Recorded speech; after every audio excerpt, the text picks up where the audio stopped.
she was like, oh, we can't hold these guys responsible because it's been sold. Yeah, you can. That's what I'm saying. Why can't we still hold them responsible for, I mean,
Well, that is interesting.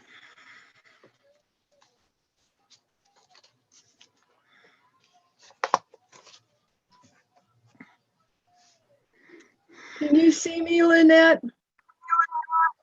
No, but I've been having trouble with my video. I signed in and everyone- it wasn't there. I only saw Jennifer's name at first and then Mary's.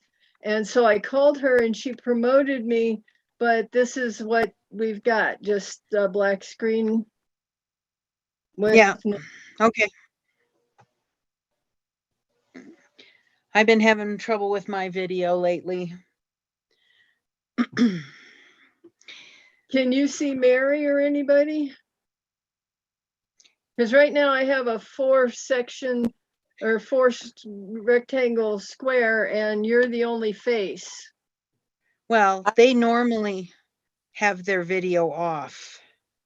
I do have my video Deanne. off, Deanne. That's Yeah, and Deanne, I can send you another link and we can try it again if you like. Let's try that because sometimes it's good to have faces. Okay, I'll send you another one right now.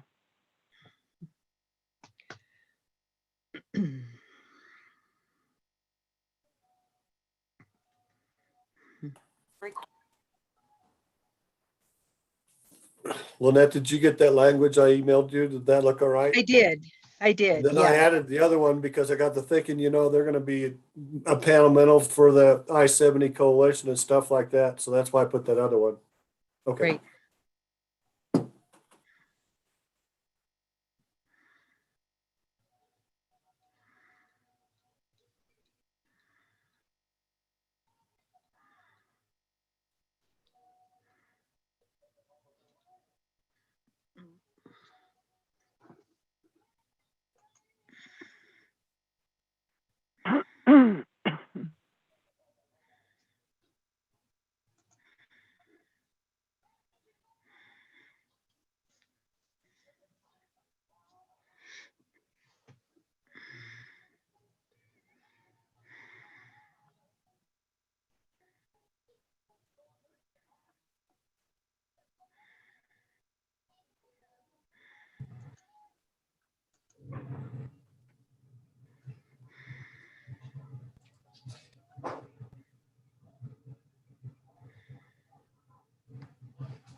Two.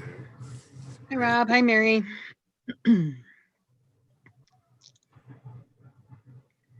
It's early. We got 5 minutes.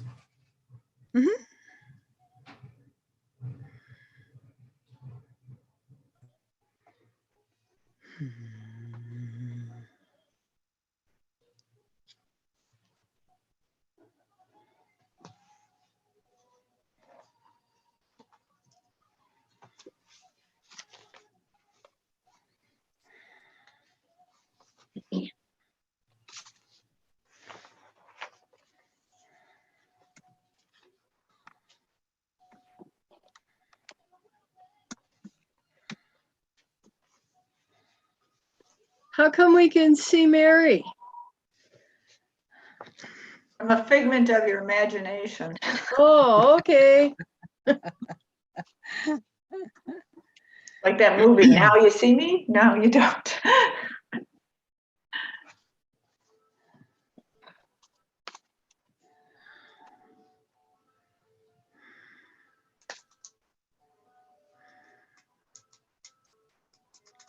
So you're saying Santa didn't visit you early? No.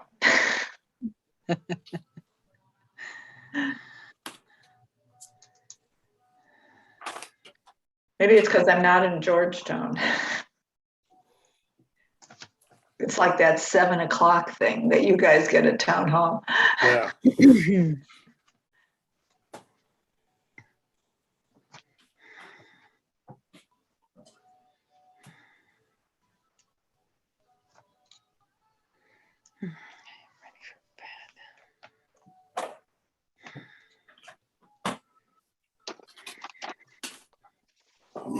Lynette, did Rich get a hold of you to tell you that he wasn't going to be in attendance tonight? Oh, okay, maybe that's why.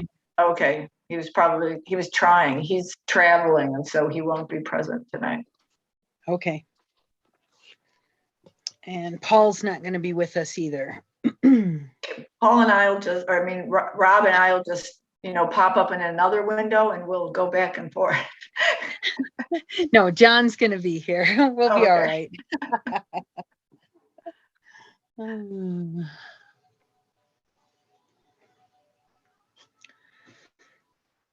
I should go get my flag though.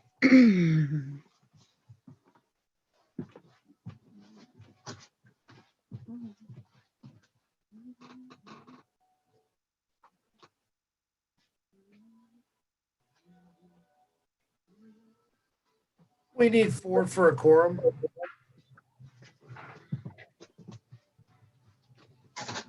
Yeah, so as soon as John's here, we'll have it. Oh, right.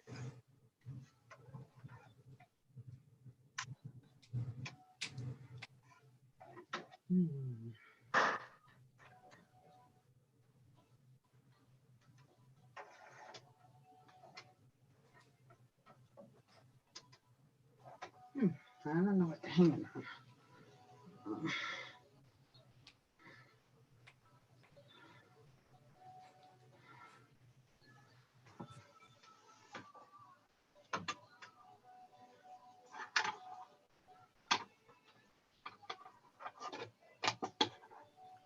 You go all out, Lynette.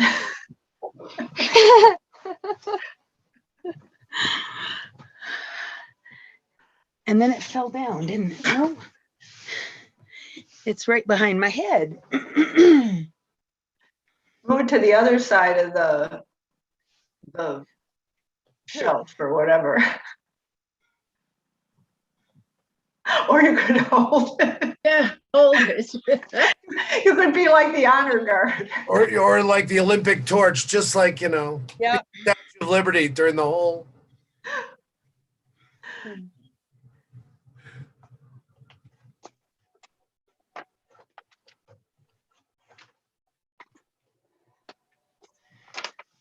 Okay. I think the Pledge of Allegiance would be a lot more meaningful if Lynette did dress up as the Statue of Liberty. I mean, Or Betsy Ross or just a suggestion.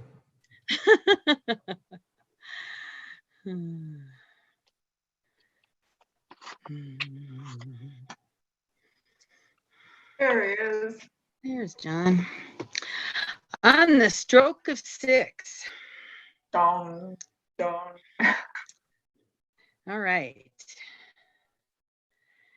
And we have a quorum, so I'm going to go ahead it is 6 p.m. on Tuesday, November 23rd. And I will call the regular meeting of the Board of Selectmen of the Town of Georgetown to order at this time. Would you please join me in the Pledge of Allegiance?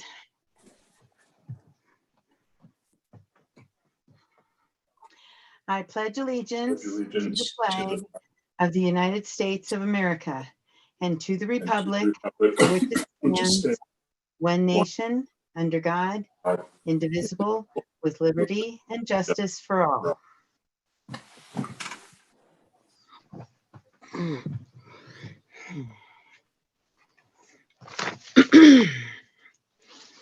Okay, I will do the roll call.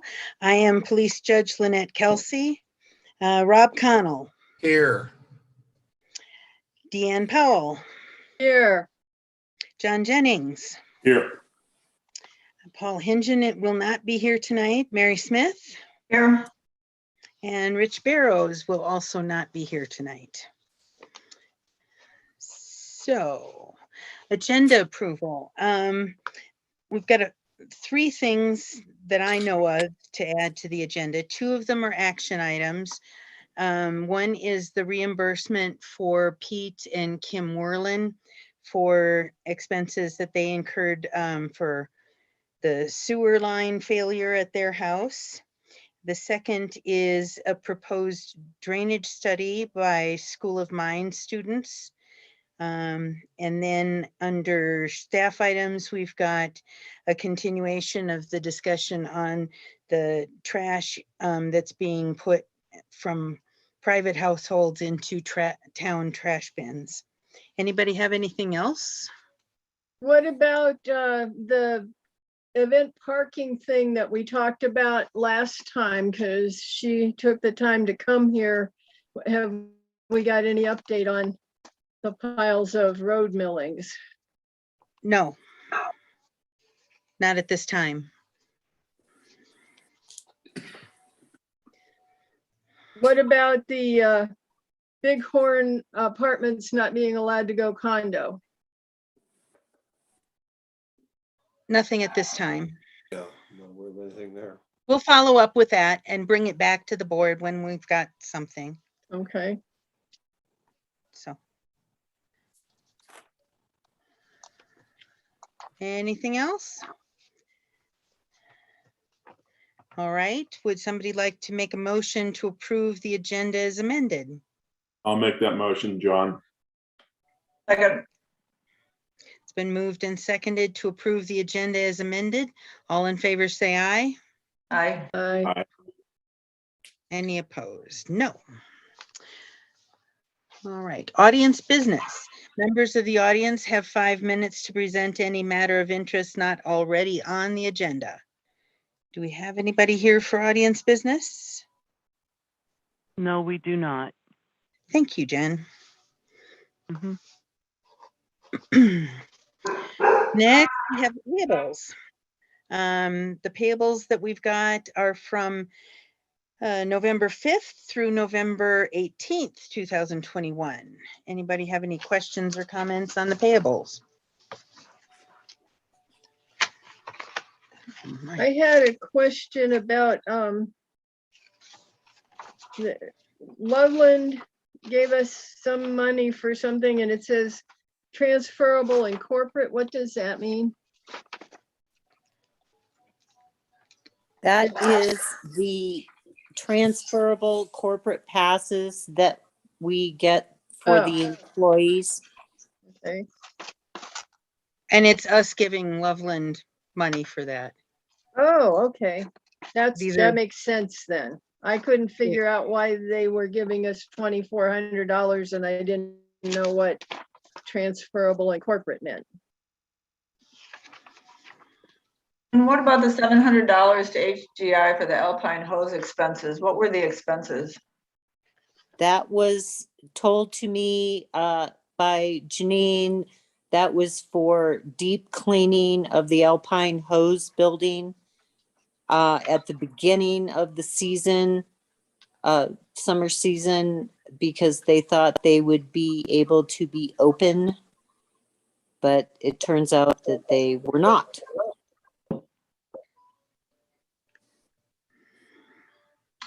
Okay, I was hoping it was the bell that was fixed. Yeah.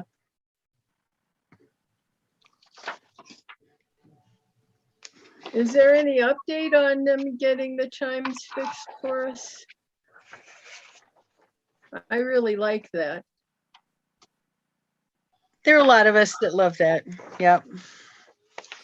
Sooner the better. Any other questions on the payables tonight?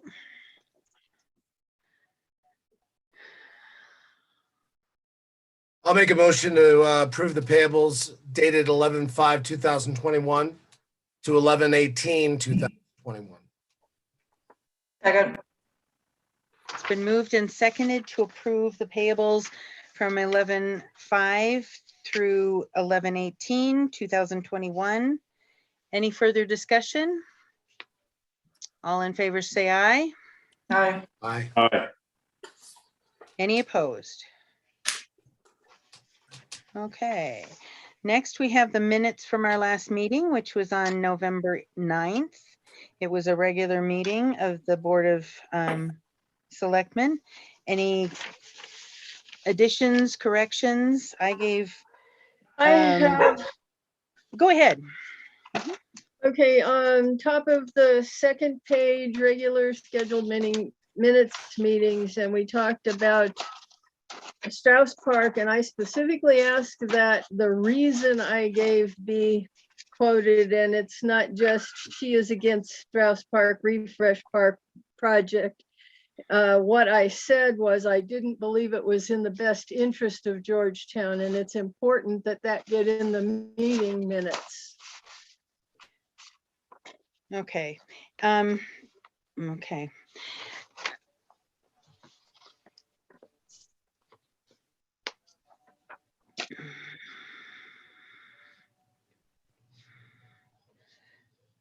We can correct that. Thank you.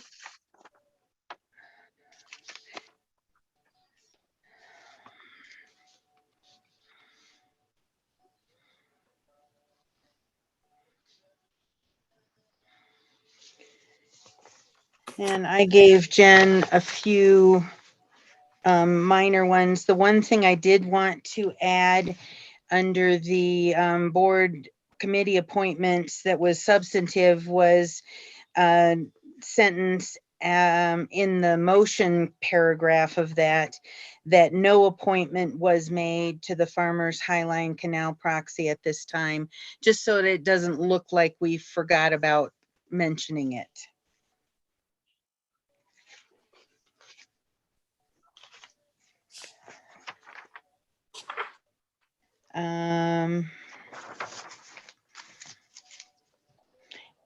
And then on page 4, under the 22nd Street Bridge discussion, second paragraph, after the word installed at the end of the first line, just to clarify which bridge John Jennings was talking about, I think it should say at the 15th Street Bridge.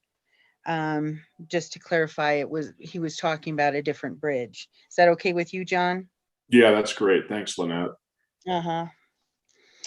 And then in the last paragraph on that same page, under the interim town administrator report, second line from the bottom, in between the word discrimination and from, or cross out the word from, and then in between the word discrimination and the, it would make more sense if it said and complies with the Fair Equal Pay Act.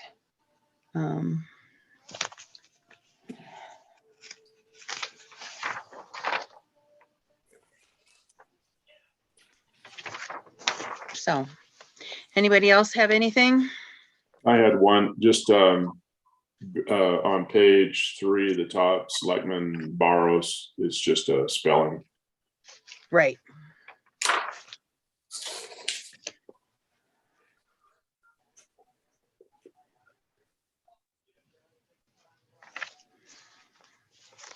Okay.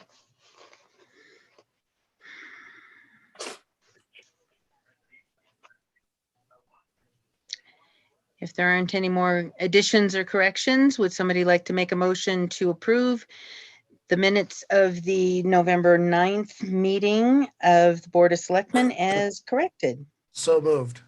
Second. It's been moved and seconded to approve the minutes of the 11/9 meeting of the Board of Selectmen as corrected. Any further discussion?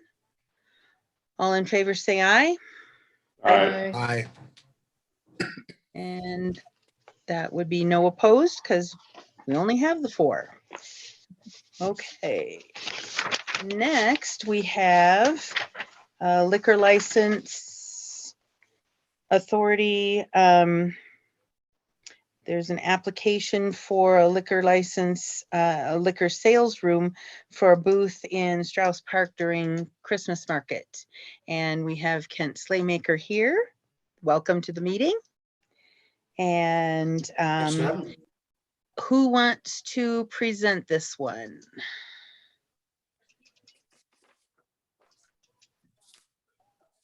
I think we can just have Mr. Slaymaker go ahead and describe what he wants to do. He's been here Okay, before. Thank you. Whoop. Mhm.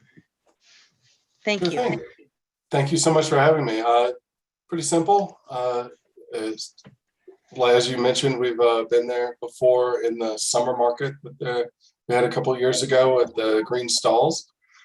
So, it's the Christmas market. So we'd be there serving our mead, which is a style of wine. So just think wine when you think about it. It's basically from a legal and a lot of taste perspective, it's basically wine. So we'd be there doing small samples, like taste testing, making sure you like it. Glasses, when I say glasses, not like glass, but to drink on premise, non-breakable things. And bottles, closed bottles to go, like you buy from a liquor store for gifts and stuff. So that's pretty much it. Samples on premise is what it's called when you serve a glass, and off premise is what it's called when you sell a closed bottle like that. That's what we're talking about. And we're kind of in I hope not to derail things too much, but we're kind of in an odd position here because we submitted in September, which is fine. I'm not in a rush or anything. These things take time. That's why we submitted in September. I didn't hear anything. And then October, I actually got the permit from the state. We currently have the permit from the state. They normally don't approve it until the local group approves it, which would be Georgetown in this case. Something slipped through the cracks. Either this was approved by y'all at some point and sent to the state and forgot about it, or they never got an approval but just thought they did because it's pretty simple rubber stamp type of thing. So we're in a weird position. We already have a permit from the state. Obviously, I'm telling you about that because we want to be forthwith and work with you and everything, and we're not trying to get away with anything. It was really weird to get the permit before we heard anything from y'all. But anyway, simple setup. There'll be other alcohol there. We'll certainly not be the only vendor. Happy to answer any questions. Okay. I have a question. Before you do, Jen, Jerry, for formality's sake, should we have convened as, or is it just assumed that we did? You're muted. Not really. We're not conducting a hearing for this. It's not really a new license in that sense. And so the board always, of course, sits as the liquor licensing authority, and the minutes will be sufficient to reflect that you're sitting in that role tonight. Okay. Just checking. Yep. Okay, go ahead, Jen. Sorry to interrupt. Okay. No, excuse me. The way that I was reading the statute was that the permit was going to be approved And if the local authority didn't have anything to say about it, then the permit is just, it's approved by the state. So, you know, if I made a mistake or something, one thing I wasn't aware of was that you were going to be selling it by the glass on premises. So is that going to, how is that going to work? Because I don't think you did that last time. You just sold it by the bottle and did taste testings.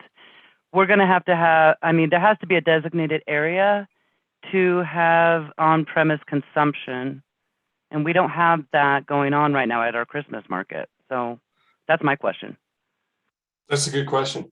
So, and there are kind of two things there. So first of all, I think you're absolutely right. That is what happened. When we as a winery submit a temporary sales room permit application, the local authority has some amount of time. I don't remember exactly how long, but I guess it had passed to approve or deny it, and then the state just approved it. That is why it got approved. So we submitted it in September. That time passed. The state said, "Oh, I guess you have no objections." So then they just approved it. But of course, we want to work with you and aren't trying to get away with anything, as I said. So that's the first thing there. The second part is, we did submit this in September, and it did say that we would have on premise. So we're happy to work with you on a way to do that.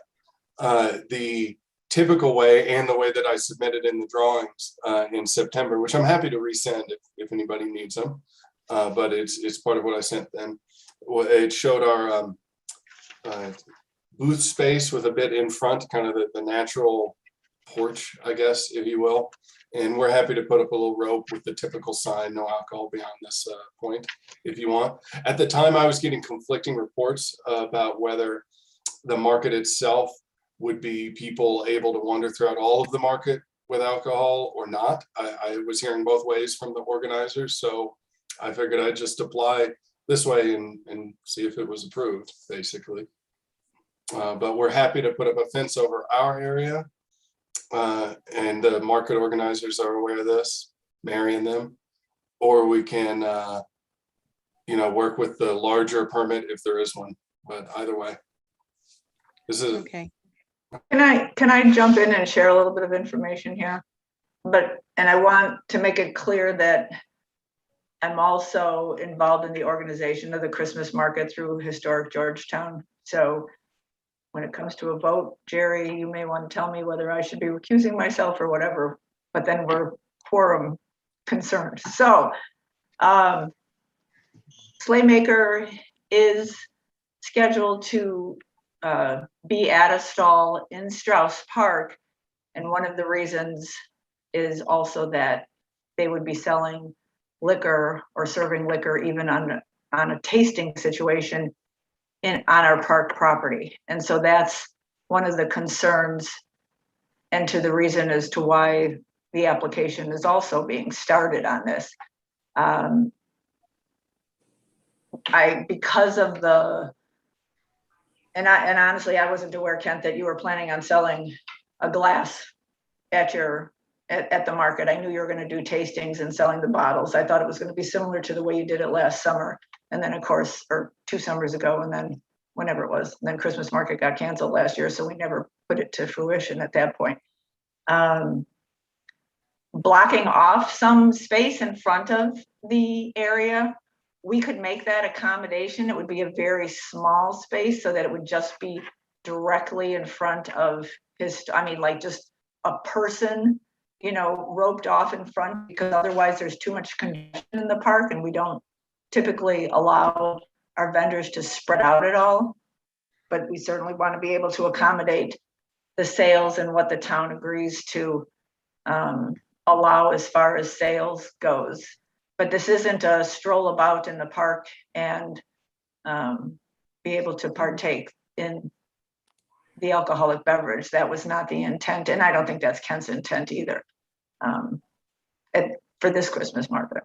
So I don't know if that clears it up or not. And I have some Well, input. I don't understand, because on the Christmas market premise control plan, it doesn't say anything about serving drinks for on premise. I mean, you can't. We would have to rope off the entire park have people watch the in and out exits? I mean, Right, and there's no it's not set up intention, to, there's no intention to do that, okay? We are not, Historic Georgetown was not asking in any way, shape, or form to be able to allow the consumption of alcohol sales in Strauss Park and wander around as some other events have occurred. This is the formality for him to be able to sell, can appear before this board last a year ago summer or early fall, because he was set up as a vendor in Strauss Park. And we granted him a permit to do so, it was my understanding, because he was in the park itself, and our ordinances don't allow the consumption of or sales in the park. Randy, please correct me. So I remember it being, he was doing tastings and selling it by the bottle when Right. he came here before, Right. and that's why it was allowed. well, so that's what we have to decide, if that's going to be the stipulation here, or if the allowance of the glass of mead is going to be sold. Because I think that opens up the door to a whole different ballpark. Lynette, Can I have some input? So, okay, hang on just one I second. would We've certainly got- go after Gerald. Okay, so let's have our input from the town attorney first, please. at least as regards Selectman Smith's participation, before we go much further, we should get that on the record that she's able to participate. And I've got a suggested procedure for that, but we really need to get that done. And then we can proceed with the, whatever conditions you want to be placing on this application. Okay, If you don't mind, Mary, let me do a sort of a quick Q&A with you, and we can make that record. As we have done, I think, a few times before, and that's really how. Should I raise my right hand and swear on the Bible? No. Oh, okay, darn. That's good.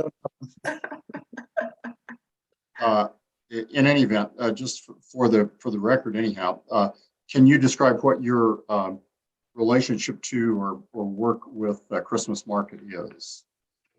So I'm a volunteer special events coordinator for Historic Georgetown, and the vendor selection comes through me and then is directed to a committee with Historic Georgetown to select the vendors. Okay, and has that process been completed in terms of selecting vendors or not? No. Yes. It has. Okay. Yes. The ultimate decision on selecting vendors is not yours, and it's a committee. Is that correct? Yes. Okay. With respect to Christmas Market and Mr. Slaymaker's participation at Christmas Market, do you have any financial interest in his operation? No. Or for that matter, in the outcome of a financial benefit or detriment to you in the operation of Christmas Market itself? No, not me personally, no. With that in mind, do you believe you can make a fair and impartial decision on the application of Mr. Slaymaker for this special events permit? Yes. Thank you. That's a sufficient basis for Selectman Smith to continue to participate. And there's a second reason to be able to allow that. The Colorado statutes specifically provide that when the participation of a member who might otherwise be conflicted is necessary to achieve a quorum or otherwise enable the body to act, is the phrase in the statute, then that person may also participate. So with those two things in mind, I advise that Selectman Smith can continue to participate in this and act on the matter and vote on it when it comes to a vote. Thanks, Lynette. Appreciate your indulgence. no problem. Thank you. Did you have anything further on the liquor license, what the application contains versus what Dudley may or Dell. may not? Yeah, No, not at this time, unless there's a specific question. I know the marshal wanted to add something, and I think Selectman Powell had her hand up, and I Sure. wedged myself in front of you, Selectman Powell. I'm sorry, but thanks for your indulgence letting me make that record. okay. I actually would like to hear from Marshall Williams first. As far as, do you know what booth number you are being assigned? This is for I do Kent. not. I do not Okay. know which booth number I've been assigned. I wasn't Not sure Mary. until I believe it was mentioned a moment ago that we would be in a booth. So I wasn't quite sure. I think Selectman Smith might know. I can tell you in a minute. Let me pull up the document that shows which booth he's in. Give me 2 seconds. Almost in front of me. And I do have some questions about your premises plan. It has a lot of different varying numbers that aren't consistent. So under 1B, is that supposed to be a ½ ounce or is that supposed to be 5 ounces? 5 ounce pours, that is a standard wine pour. So that would be kind of the 3 different sizes that I was talking about. There's the closed bottles for off-premise consumption. The 5 ounce pours, it's just like a standard wine glass pour of the standard strength wine. 10 to 13% is just wine strength. We also have a dessert style that sometimes can be stronger. It's a bit like a port, and that's served in much smaller portions. The 2.5 ounces, like a half wine, like a snifter. And we are in agreement that that's not what your last visit here was doing. You were selling taste and the bottles for offsite consumption, correct? Offering that's taste. correct. They were offering taste Offering taste, yeah, thank you. Yeah, the taste is Offering free. taste, to people and over they would- 21. Yeah. Correct. So yes, 2 summers ago or last summer, whenever it was, yes, we were not doing, just 1 summer ago. Yep, sorry about that. We were not doing on-premise glasses. It was the small ½ ounce samples and closed bottles only. Of course, that was a different event. It was the summer market, whatever that's called. This is the Christmas thing. And so, we were applying for a different amount of stuff this year. and I think everybody is in agreement on what the town ordinances and state laws are as far as perimeters for allowing liquor sales, and especially Yes, the that's town correct. ordinance. Perimeters are required to be established by state law, but you are allowed certainly at events like this. And in fact, the state already issued a permit, so they certainly are okay Well, with it. I don't think. So that's as gonna you be see a in part of our the argument. premises control plan, Kent, One at a time, gentlemen. sorry please. about that. My bad. Okay, like I said, perimeters are important, perimeter control. And I also don't believe our ordinance allows it alcohol sales except for fundraising. So that's the normal rules that we have. I don't have those in front of me. I think when they first looked at this, everybody was thinking it was a repeat of your activity previously rather than on-site consumption. The last couple of years, let's not say last year because of COVID, and Right. as you all know, Christmas market was canceled. The previous year, we being historic Georgetown and the town of Georgetown as a whole for Christmas market had a different winery present at Christmas market, and they had had received a permit to do the tastings, the free tastings, and then they could sell the bottles of liquor at Christmas market. Not a glass, but they could sell a For bottle off-site consumption. for offsite consumption. So that has, that was done 2, 3, 4 years ago at Christmas market in Strauss Park. Right, and that's what I remember also. Okay. Our only argument is going to be with the on-site consumption, especially with the amounts and the lack of ability to create a perimeter. You said Kent said he understands the requirement for a perimeter, but that's not Everybody's available gone. during Christmas market. And we've addressed it many times before as far as allowing people to walk the whole area with alcohol, and it's been rejected every time. So I don't know where we're going to go with that. I do have a Okay. question about the perimeter. I guess I don't understand why there's a lack of ability to create one. We could certainly have a small one in front, as was mentioned. Be very small, maybe not worth it. As we're in a stall, the park area could be the perimeter. There's two pretty clearly controlled gates to it. Again, I'm not trying to twist any arms. I just do think that a perimeter could easily be created. And as far as splitting profits with a fundraiser, I mean, we'd be happy to split profits with. Well, it would have the to be sponsored by a nonprofit organization. Oh, okay. Well, anyway, I'm happy to answer any questions. Okay. So Ken, can I ask you a question, I guess, as a board member here? Are you willing to accept or willing to agree that you would only do tastings and sell your bottles at Christmas market and not provide the 5 ounce, or not be able to sell a true glass of mead to your customers? I mean, sure. I mean, I think if that's your decision, then of course, yeah, of course, I'm willing to accept. I mean, I'm not going to go there and do it anyway or something. Yeah,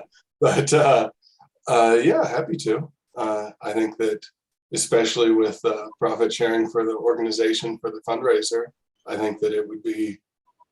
That would eliminate that requirement. I understand. Then the profits can stay with you. There's no intention for a nonprofit to participate or to receive anything of your sales. So that's one issue we can deal with as far as Strauss Park is concerned, because Historic Georgetown did not have the intention to come before this board to try to create an area where we could do that. I have another option if you want me to throw it out, or do you want me to not muck up the waters? Well, you might want to take these up one at a time, although at some point when you get into action mode, you know, my usual approach is to suggest a motion, and then we take amendments that deal with specific issues. I don't know if you've had enough of a general conversation yet to be there, but just so you know where to head, the general motion would be motion to approve the application for liquor sales room of Slaymaker Cellars PVC as presented with the following condition, you know, as presented. And then you can do amendments to say condition 1, tastings only, if that's a condition. Condition 2, you probably don't need a condition around the perimeter if you're, or you still might actually. So condition 2, you know, where's the perimeter, etc. Condition 3, any kind of revenue sharing or not conditions. And that may be all the conditions. There may be others, and Marshall might want to suggest more issues to knock off, but I take them on one at a time, and that's how to kind of build the motion. And when you're ready to do that, I can help you with the main motion, then we can take up the individual amendments. Back to you, Lynette. Okay, thanks, Jerry. Yeah. Let's go to Deanne and I make had sure. just wanted to know the size of the glasses, because with the little teeny tiny perimeter, we didn't want to end up with a crowd standing in there trying to sip their wine, and if it was 8 ounces, you know, but all of that's been explained, so I'm okay with it. I have Mr. Slaymaker said he was willing to consider the park his perimeter, but what about who's watching the entry and egress places that so that people aren't wandering around elsewhere with glasses in hand? That's a really good question. Typically, it would be the responsibility of the person with the permit. So that would be me or my employees. Sometimes it might be the festival, but it just depends on how it's set up. Really, it could be whoever we want to be in charge. In Okay. the end, we still swing back around to our liquor licensing doesn't allow that unless it's sponsored by a nonprofit group part of the town. So one is kind of a moot point for the other. All right. I think I will let everybody else talk now, especially since Gerald is understanding this and everybody knows my position. All right. So, any other comments from other selectmen? Rob, John?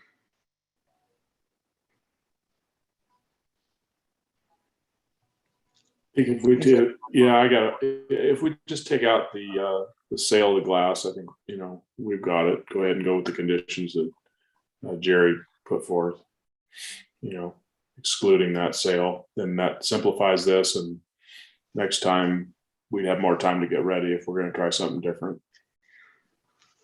Okay. We should have submit before September next time. Not your fault. It just It's not your fault. yeah, it just slipped by us. Rob, did you have anything?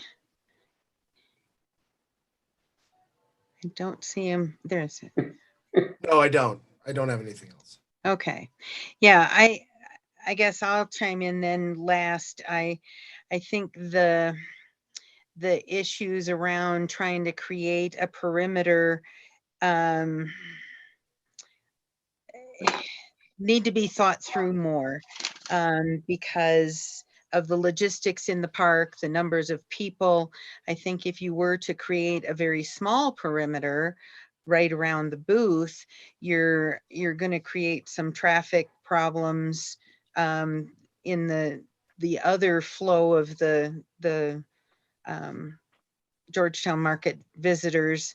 I also think, it's 5 ounces isn't a lot, but you don't really want somebody to feel like they have to drink it quickly because the perimeter area is so small. So if it doesn't create a hardship for you, I think the easiest solution in this case would be to eliminate the sale of the glasses of your product and just offer the tastings or the closed full bottles. Is that agreeable to you, Kent? Sure, that sounds great. Thank you. Okay, all right. I just, yes, that park does have basically 3 ways to get out of it if you're going on out of the gateways, but those little iron fences can be stepped over too, and people do it all the time. So you really don't have an area that you could control the crowd sufficiently. So I think that's a better solution at this point in time. We do want you to be at the Christmas market. So if that's not going to create a hardship, let's go in that direction. And on that note,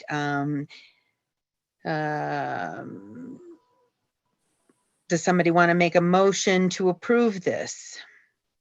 And maybe Jerry wants to word the motion. I can suggest a start and then we can work on it. Okay. Proper motion would be to approve the application of Playmaker Sellers PBC for a special event liquor sales room permit as presented with the following conditions: that the provision of alcohol beverages be limited to the offering of tastings for no compensation and the sale of sealed containers only. And I'm not as sure about the perimeter. So if we get that motion on the table, then we can talk about any sort of restrictions, even where the tastings are or the revenue. But we might want to just kind of get that one out there so that we can then do a little more work. I'll make that motion. Is there a second? I'll second it. Okay. Is it necessary now to amend with respect to, and I apologize for being a little unclear on where even the tastings could be offered? Was that an issue for the board? Because if it is, I assume we can construct some language around that, although I'd want the marshal's input even on that. That's sort of a form of perimeter control, but it's for an obvious reason that it's less of a concern. Is there a need to have some constraints on this? If you don't mind, I can speak to my experience from last year, if you Sure. would like. As there really are very small samples, a sip really of each of the few flavors, 3 or so, people tend to enjoy it right there. And usually their main concern is where to get rid of their tasting glass, which keeps them close by. Usually, I mean, I don't believe I've ever seen anybody wander with one. So our experience in the exact location last year was that people stay really close with them. They want to hear the story about them, talk about the flavors, stuff like that. Mhm. So would it be appropriate, and we can see if the marshal would agree with this, we could certainly add or not even bother to add, but something like tastings to be offered only in the immediate vicinity of the booth permitted to the applicant by the event sponsor. Because that's what's And- going to happen anyhow. Exactly. No, I think that's what we did previously. Worked out fine, no issues. I don't know if Select Person Smith found which booth. So they're actually in the corner booth in booth Okay. 12. So So- it'll help accommodate that It'll be- to keep It you will. a little control over it. We wish we had a Christmas market with such a crowd that you're overwhelmed. We're hoping for that. We'll see. This So year, you'll this want year it's to gonna try to, happen. you'll want to try to control that a little bit if absolutely everyone wants to get in on a taste and argue about who gets to buy your last bottle.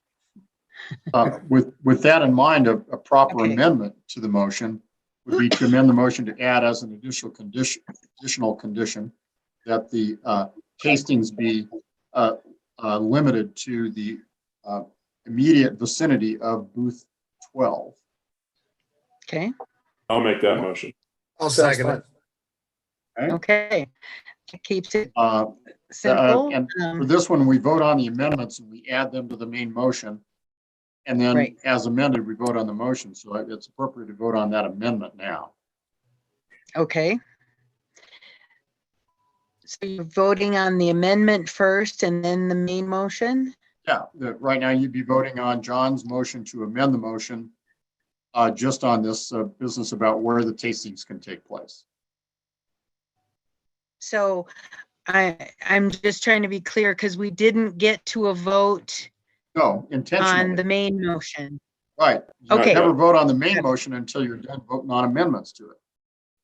Okay, okay. we're- I was we're just hanging- clarifying and, The main motion is the Christmas Okay. tree and the amendments of the ornaments. So we're voting on the Okay. ornaments and we hang all the ornaments. When we're done hanging ornaments, then we vote on the tree as ornamented. I love it. And that, got it, got it. so Okay, this motion is John's motion to impose a condition that the tastings be available only in the immediate vicinity of booth 12. right. Okay. And whether it's so- conifer or deciduous. It's been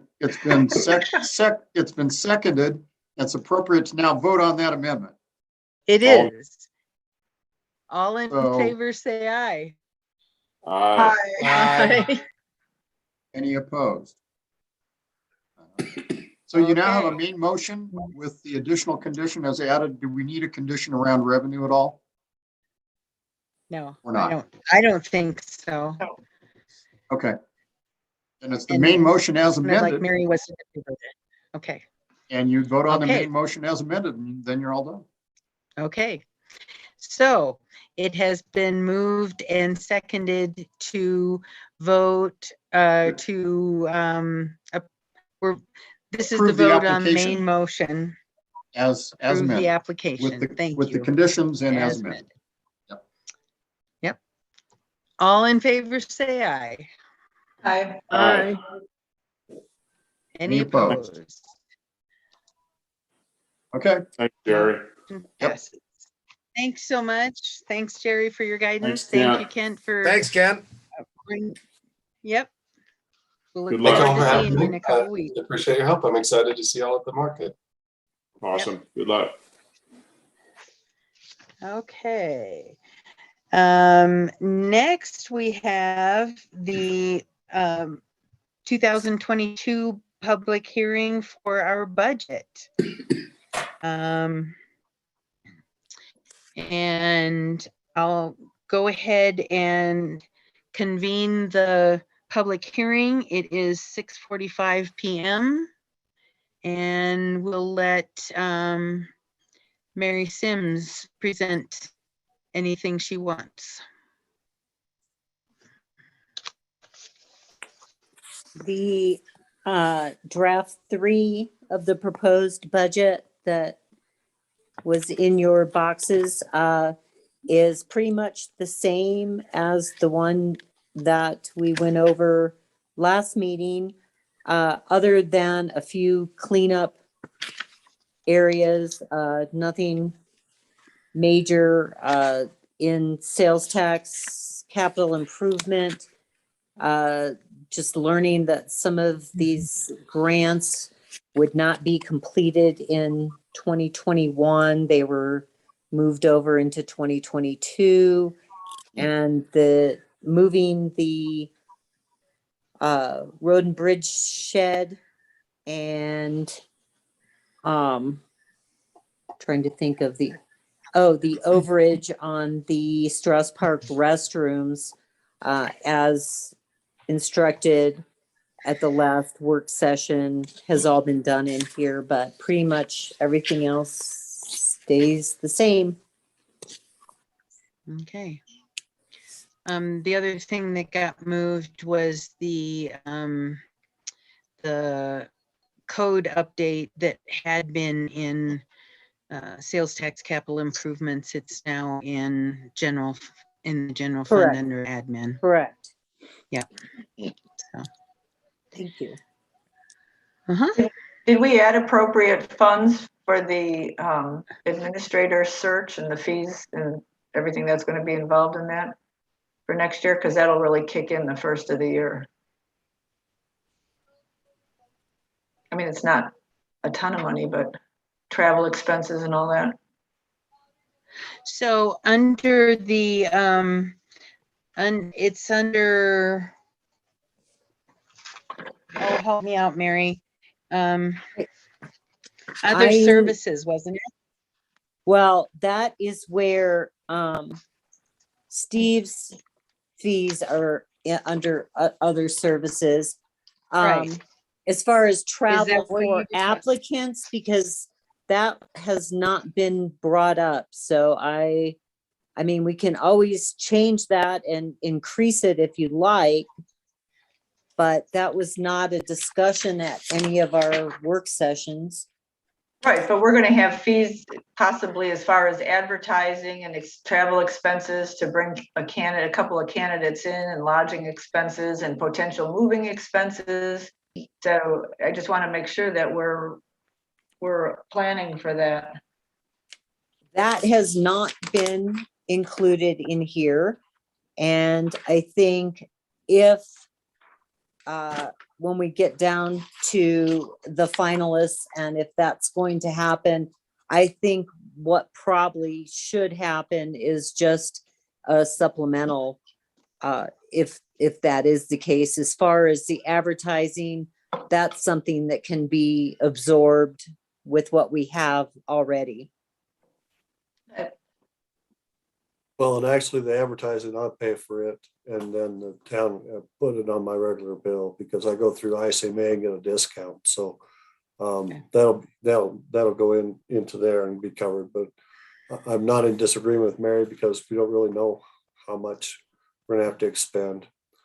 And, truthfully, if you look at this year's budget and look at the need to do a supplemental, there isn't one. And the supplementals aren't required just for line items. It's only the totality of the budget. So I just watch it next year. Okay. Yes, Deanne, you've got your hand up. I understand our wanting to do this as quickly as possible.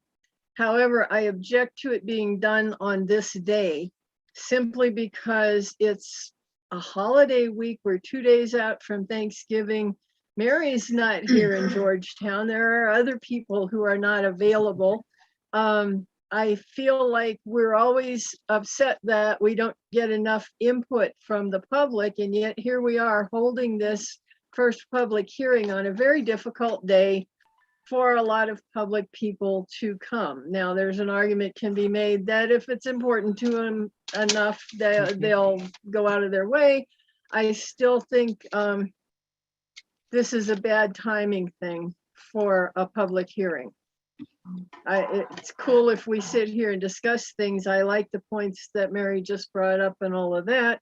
But insofar as holding the first public hearing, I think it's almost intentionally cutting out quite a possible comment base. I'll get off my soapbox. Okay. I guess I have a couple of thoughts on that, Deanne. It ends up being this time of year every year. It almost always is the Tuesday before Thanksgiving because our next meeting, there aren't two public hearings for this. This is just one public hearing and then adoption at our next regular meeting, which would be the second Tuesday of December, which is when we've always adopted our budgets. And it's the timing is what the timing is. And I don't argue the fact that we might get less participation from the public because of the holiday, closeness of the holiday, but it's still, we're required to have a public hearing, and this is when we do it.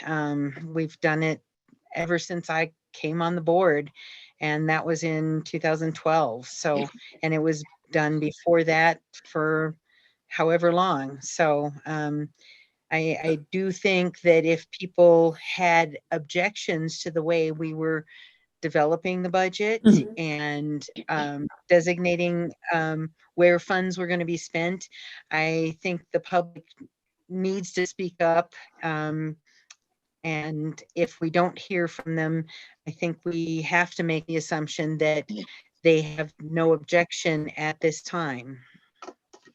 I would So, say also, Mary, I would say also that you have to approve the budget at the next meeting, because in order to be able to levy mill levies and property taxes, we have to have those documents and that resolution in the county's hands at an appropriate time right after that next meeting. And any later than that, you snooze or lose, more or less. I do think that one thing that's nice about your timing of the public hearing is that it is prior to the approval of the budget. In a lot of instances, communities hold the public hearings at the date of adoption of the budget, and there's no way that you could ever get citizen comment with the anticipation of making meaningful change to the budget. So I compliment you on doing that. thank you, Steve. Any other comments or questions?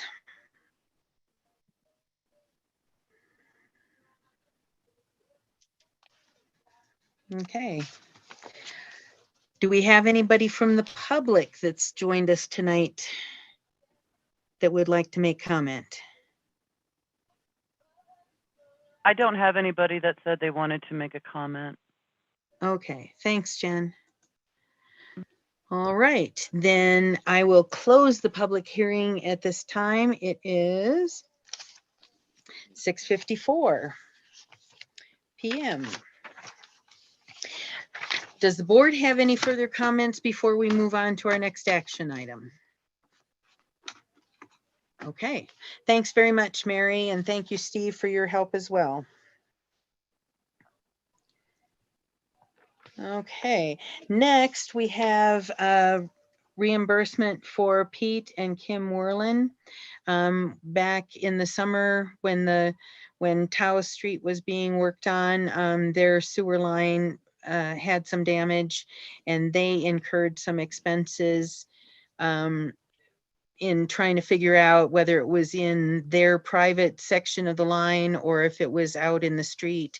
And I believe it had been determined that it was out in the street and had been caused by the work that the was being done on the street and therefore should be reimbursed by the town. And so they are requesting reimbursement. Does anybody have any questions on that? I don't have that in front of me. Do you have the amount? Either Steve or Jen? Under $700. It was 600 and change. Right. I can try to find that. I'll pull up the invoice if you give me a second. Great, thank you. I have the invoice right here. It's $627.31. Okay. Okay, anybody have any questions on it? If not, would anybody like to make a motion to approve reimbursing the Werlins for that expense? I'll make that motion. I'll second. It's been moved and seconded to reimburse the Werlin request for $627.31 for expenses on the sewer damage and repair. Any further discussion? All in favor say aye. Aye. Aye. Any opposed? Motion passes. Thank you. And next we have a drainage study. I'm going to let Steve introduce that. I was approached by a representative of the Colorado School of Mines with regard to a project proposal that was submitted on behalf of the town back in the summer. And I apologize for this coming to you late. I just found out about it late last week. And oh, by the way, not only did I find out about it late, but it also has to be decided whether the town wants to proceed before the end of the month so that they can schedule the appropriate students. So again, I apologize for the timing, but it's a project that Lynette and I talked about it because I wanted to see if she even knew about the proposal, which she didn't. And so I quizzed the Colorado School of Mines rep a little bit more, and she sent me the actual proposal from Georgetown. And in essence, what it is a discussion of how to bring spring feed water and storm water through the community into either the South Branch or main branch of the Clear Creek that's compatible with the historic setting, but eliminates all the property damage that you see in the springtime, as well as damage to the city road and infrastructures. And ultimately what she has said is that the best time to do this, obviously they would do it with the new students, would start in January, and to take advantage of their ability to come and do monitoring of the spring flows at their peak season, which is going to be in the spring and not in the fall. I think what Lynette and I were concerned about, especially with the fact that we're going through all the budget and sort of have it arranged, is what is the cost going to be to the town? And the answer from the School of Mines was literally nothing. There are some communities that will, and Jen's put the project proposal up on the screen in case you want to take a look at what was written on your behalf. But there are some communities that will cover some travel costs and incidental costs for the students as they come up here. Thankfully, you're pretty close to School of Mines, so that'll be pretty well minimized. I've done an awful lot of projects with CSU and some of the other colleges in Colorado, and it had very good results. And it was one of the things that Lynette and I contemplated is, are we confident enough that if we spend any time on this, that we will get a project that results in anything other than a plan that sits on the shelf? And I think in looking at the description of the work that'll be done, I do believe there is some benefit to it. They're not going to give us specific that, so we bet. It's 7 o'clock. You're 7 fading in and o'clock. out.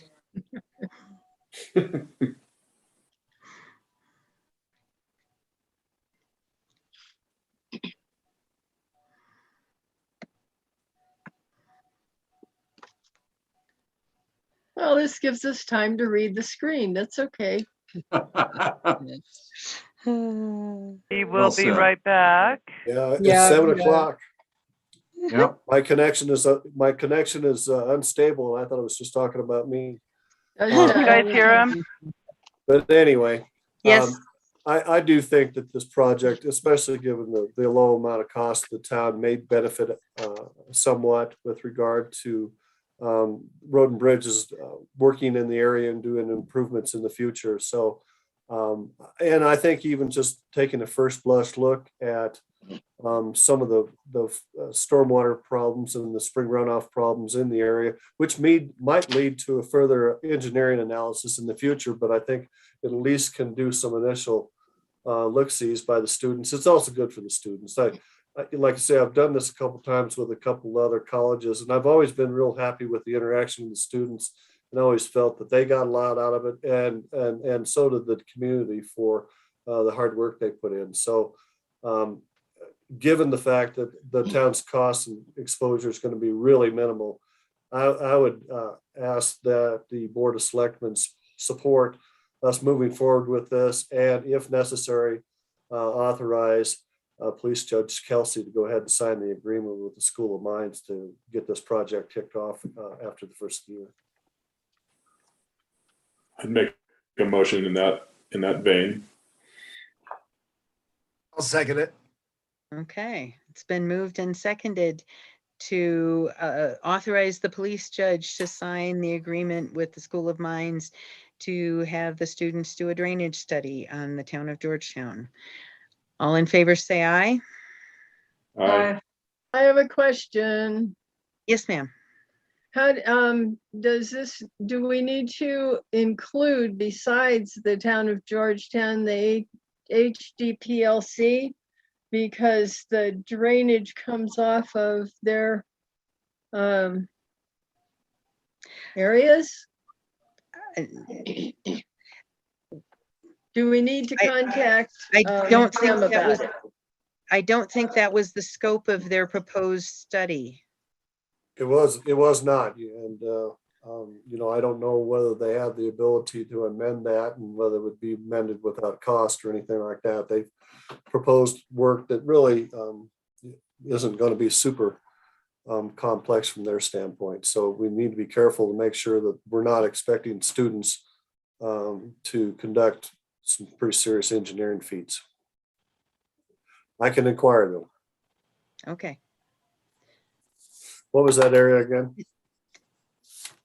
The Historic, Historic District Public Lands Commission. Okay. I didn't hear you all the way. I'm sorry. okay. Did that answer your question, Okay. Ian? Sort of.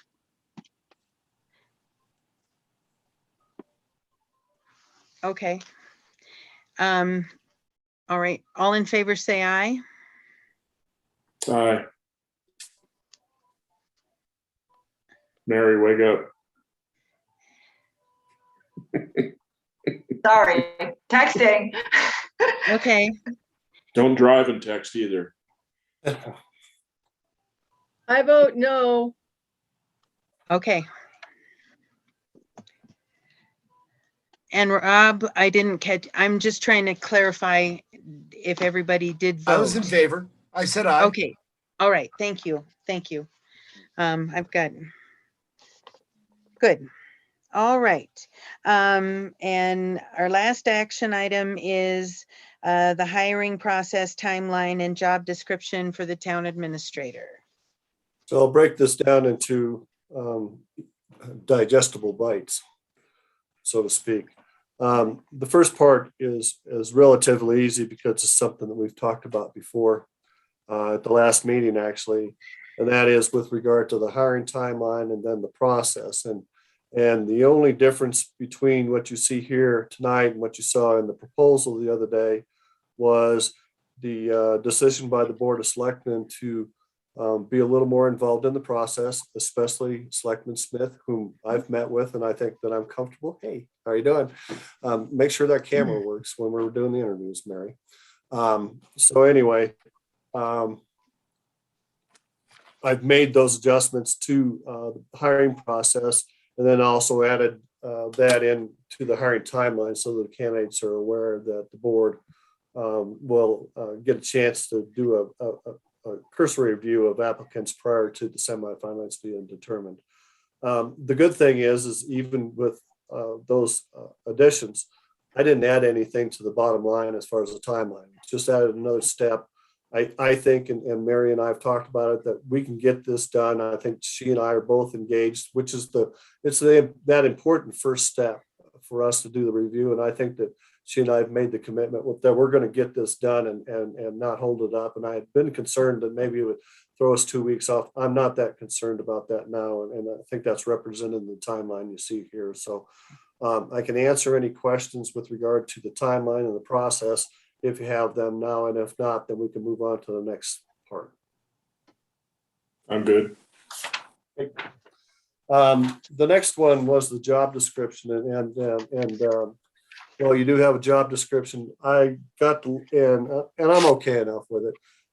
What I had talked about with Lynette was that I really felt that not only was it important to indicate that a bachelor's degree was valuable, but I also thought that some minimum amount of exposure to local government was beneficial. And that's not saying it's a do-all, end-all, but I do say as a minimum requirement that it was worth looking at. And I pulled this from other job descriptions that I've used in plenty of other communities.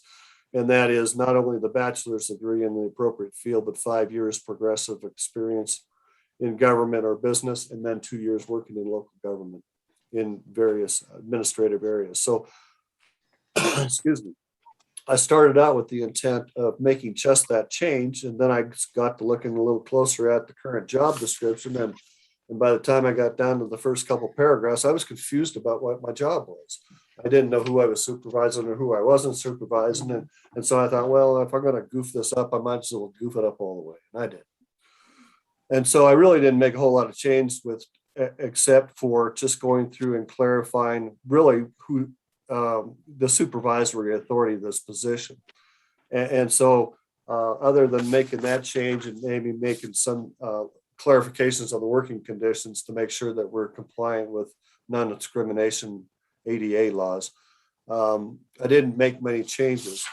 And you've got a copy of both the current job description and the revised. So you can read that and see that I really didn't hope to mess it up too bad.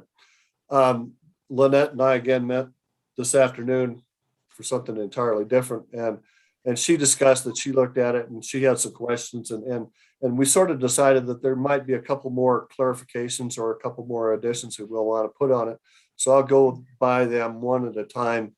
Under the second paragraph, which is the supervision exercise, she brought an appropriate point, and that is that the previous description had special projects.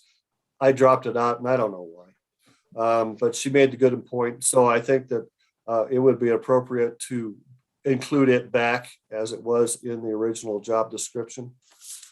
On the second page, we were in agreement that if you look down through the first set of bullets about halfway down, it says ensure that all town codes are enforced. I think that's a primary purpose of the town administrator. However, I don't necessarily believe it's necessary to say whom it is going to carry that out. It's incumbent upon the administrator to make sure that the codes are enforced, the laws and the policies of the Board of Selectmen. but we don't necessarily need to say that is limited to the building official or code enforcement officer. Right. Could be the police department. You know, there's just a variety. So I think what Lynette and I agreed to is that it would say ensure that all town codes are enforced, and that'd be the end of that sentence. That's good, because we don't have those two other positions. Yeah, it's a good point. Furthered my argument. And then a couple bullet downs from there, it says issue amplified sound permits. And truthfully, there are instances where the clerk issues some permits and some licenses, and there's some instances where the town administrator. And so we decided it'd be best just to say issue licenses in accordance with model or the municipal code. Issue And, licenses and permits. pardon? Licenses and permits. Licenses and or permits, yeah. Yeah.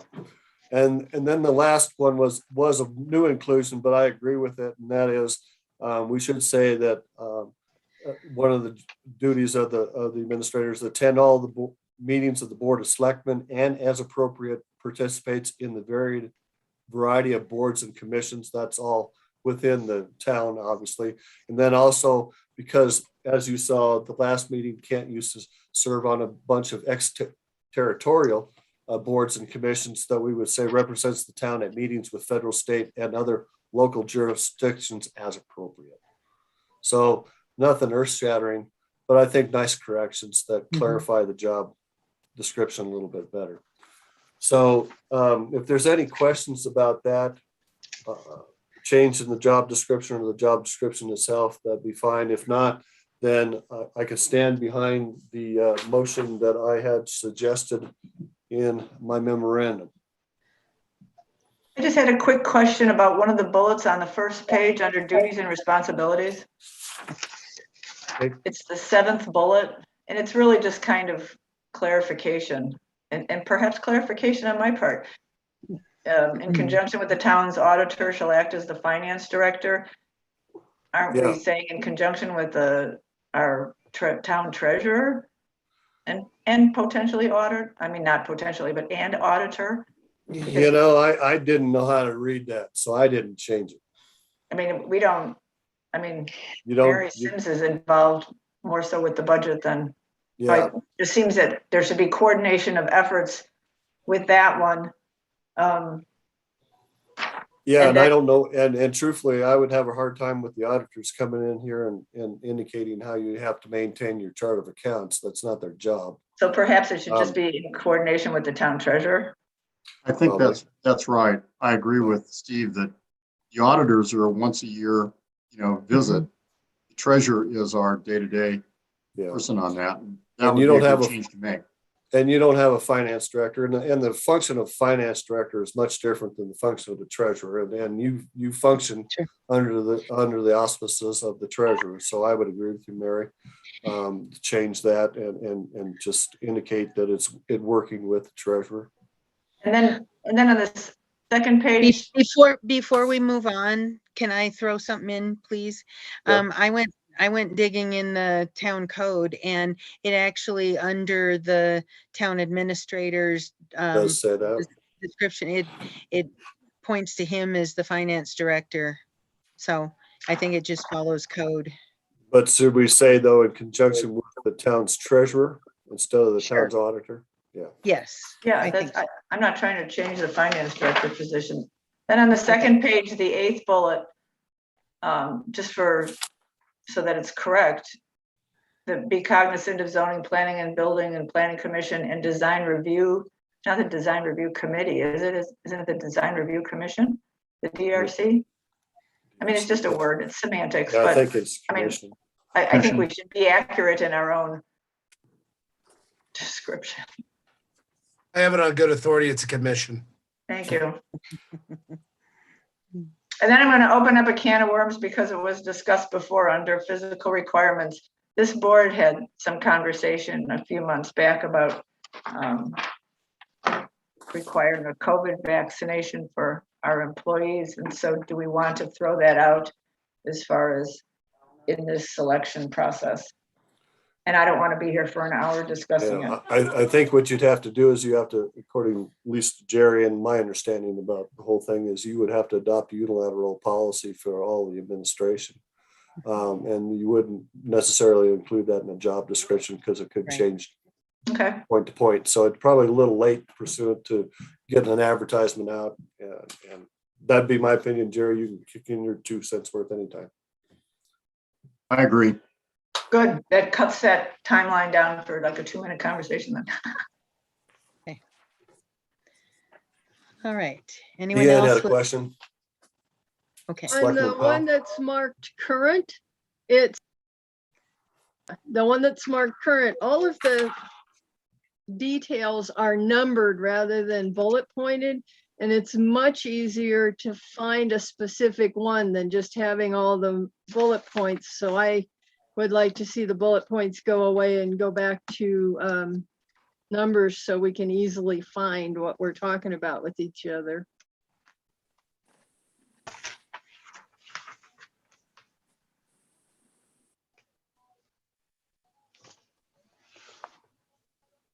I could go either way, so. Yeah, Um, I find whatever it, and most everybody does, usually finds it much easier to read, but based on the bullet points than it is with the numbers. The numbers sometimes get confusing. But I that's find just, it the other way entirely. yeah, that's just 20, Mhm. 30 years of experience. So, But I can do it either way. It's you guys are approving it. Mary, John, Rob, I'm good with it the way it's written. I'd rather see numbers. okay. So we've got 2 for numbers. 1 for bullets. Doesn't make any difference to me. I think change it to numbers and make it simple. Let's just move on. Okay. God, let's You not know, discuss if it you forever. if you refer to the 7th bullet point, it's a lot harder to find it than in just an eyeball 7. So I disagree with it being more complicated. Sounds like Okay. it's 3 for numbers. If we're Yes, counting. it is. All right. All Darn, we right, didn't very get to good. Lynette to break the tie. Yep, she didn't have to do it that time. Darn. Maybe I It never used to, will. used to be in Canyon City, the mayor didn't get the vote except to break the tie, and the darn guy never got to say anything, and then when he did, he blew it. That's the way it works here too, and I haven't gotten to vote yet. So, all right. So any input on the, any more input on the job description? Do we need to include that they need to be a handyman and be able to fix all kinds of things? Well, is it a requirement or is that a bonus? I don't They're know, gonna call but John Ted would Jennings. fix things, you know? I Goes mean, without saying, when you're the top person in a tiny town, you just, that's understood. Yeah, it is. and I guess with those people who aren't, they can usually find someone who is. So, I mean, in a small town, there's quite a few of us, so, I don't think we need to add it to the job description, thanks. Yeah, we don't want to scare off with big city boys and girls. No. Okay, are we ready to tackle the salary and benefits worksheet then? No, Is that- let's go ahead, Lynette, let's go ahead and prove this because that's the official Okay. action item, and then we'll move on to the other part. Okay, very Is, good. is there mention of being tech savvy in this? I don't No, recall. that's part of but the selection survey you did had that question in there. So I look at that and so it is actually, and Mary will see that, it is actually one of the line of questions that I have in the semifinalist interview, because I really So like to know how technically savvy they are and to what extent. But do we need it in the job description as being? No, I you don't know, believe so, because I wouldn't want to disqualify somebody because they just really aren't amazing tech savvy. Is it a bonus if they're GIS or, you know, and all that sort of stuff? Yeah, it's sort of cool, but there's some really good folks out there that just may not be what we say very competent in technical abilities. So I'd be careful at limiting myself on that. Okay. So we're voting on the schedule and, You're voting on the hiring timeline, the application process, as well as the amended job description. okay. Would somebody like to make a motion to approve all of those?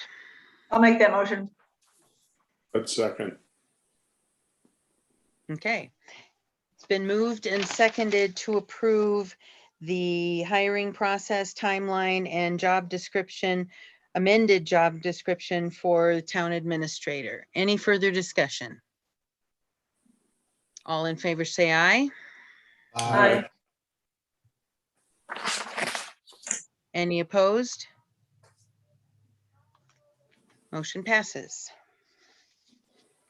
Okay, So I now, did put together a little worksheet for us to use to consider the remainder of this application process so that I can prepare the advertisement for the position, which I really have done except for one thing, and that's the salary. Mhm. But also I wanted to confirm, at least in your minds, some of the things that are talked about in the context of an employment agreement, and they still can be in the future. Obviously, if you select a finalist, because some things you can't say, we're guaranteed we're only going to pay you $1,500 for moving expenses and you're bringing them from Hawaii. That's not going to work. And so that's why I've highlighted those areas, because, well, I'm not recommending one way or the other. I just want you to be aware that those are points of negotiation that you may or may not have with suggested finalists. I really want to hone in on the salary and try to get your thoughts. And I did a little bit of snooping around to try to determine what our competition is at this point in time. And we have 3 communities in Colorado that we're probably, we're up against at this point. And the first one is a community of Green Mountain Falls. Their application deadline is the same as ours is going to be on the 31st of December. It's a newer community, and this is a newer position. It's not a position that's been in their structure for a very long period of time. And Green Mountain Falls is not very well to do based on where it's situated. And they are in their advertising for between $70,000 and $95,000. The next one is the city of Cripple Creek. Their application deadline is January 28th. This has been a position that has been a great deal of turnover. And they're currently advertising the job between 96 and 150. Now, I think the 150 is a little on the high end, even for Cripple Creek, because I know that the previous guy that they fired from there, who actually was a finalist up in Elizabeth, was only making somewhere like $108,000. So I don't know why they came up with 150, but I'm pretty sure at that amount, they'll have a lot of people who are very interested and probably expecting to make that 6 figures. And so that's a difficult number for them to have set out. The third position that's open at this point is the city of Florence in my neck of the woods. Application deadline for them is the 31st of January next year. And they're advertising between 80 and 100. And I do believe that Mike was making a little bit over $100,000 when he was fired. But he had been there for 8 years, which was really pretty surprising and a pretty long tenure for city of Florence, actually.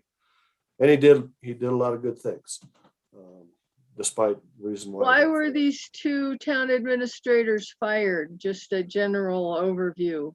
Cripple Creek, Mark came in and he's from Ireland, and he didn't relate very well with staff.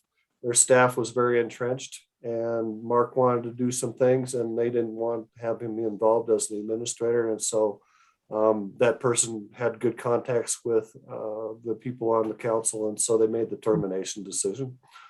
In the city of Florence, Mr. Patterson was terminated because he has a number of charges for sexual harassment. He was actually arrested last week at DIA trying to escape the warrants that was served on him. And the arrest warrant was pretty ugly. And I'm pretty embarrassed of the fact that this is what I consider to be a professional manager at one point in time, but that's why he was terminated. The last piece that I wanted to put in there with regard to pay is the town of Elizabeth. They were doing a salary survey while I was there, and their initial results for that salary survey, which was done by a professional, was listing the town administrator at running somewhere about $80,000 to about $119,000. So it just gives you some kind of, if you want to do a range, you could do a range. You don't have to say your starting salary is going to be X. It is satisfactory to do a range. And with that, all I can do is ask you what you may or may not be interested in. And I can answer any questions you want. This is something I do for a living, but your input's more important. You know what the temperament of the community is, what pay ranges are, et cetera. Can you just tell me again what Green Mountain Falls was offering and where is that? Green Mountain Falls is west of Colorado Springs, up towards the hills. Okay, As you enter up towards Manitou Springs and up towards Woodland Park. okay, It was 70 to 95. thank you. Okay. So does anybody want to start us off with a figure? Actually, I'll start off with the figure that we were paying Kent, which was 100,000. And if you remember correctly, he did not take the increases annually that he could have. He preferred to take those in the form of just an annual bonus. And that was for personal accounting reasons and preference. So it would have been more than that if we had just gone ahead and done annual increases over the 3 years plus that he was with us. So just wanted to toss that out as a starting point.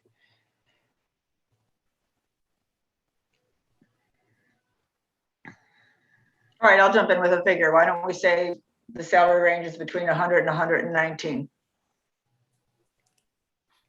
Okay. I'd be fine with that.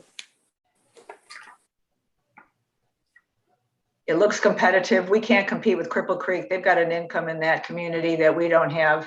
And Right. I think that's realistic considering, you know, what's going on economy wise and what the bonuses could have added up to that we were giving Kent. Yeah, we're We definitely, brought BJ in at Elizabeth at 108, and that was last October. So Okay. Yes, John? no, that's fine. Okay, great. And I assume it to be 100 to 119 DOQ, depending on qualifications. yep. Sure. Okay. Okay. Deanne, any thoughts?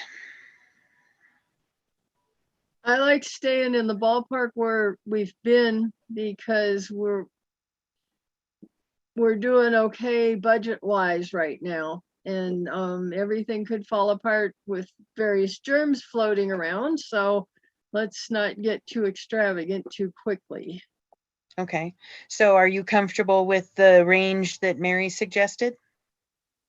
I think we ought to start it at 90 and go up to, so, because if somebody wants to bid lower, I don't mind. But you're still saying the top end's all right, though, Deanne? Yeah, I guess. Preferably it'd be lower, but you know, that's okay. It's good enough.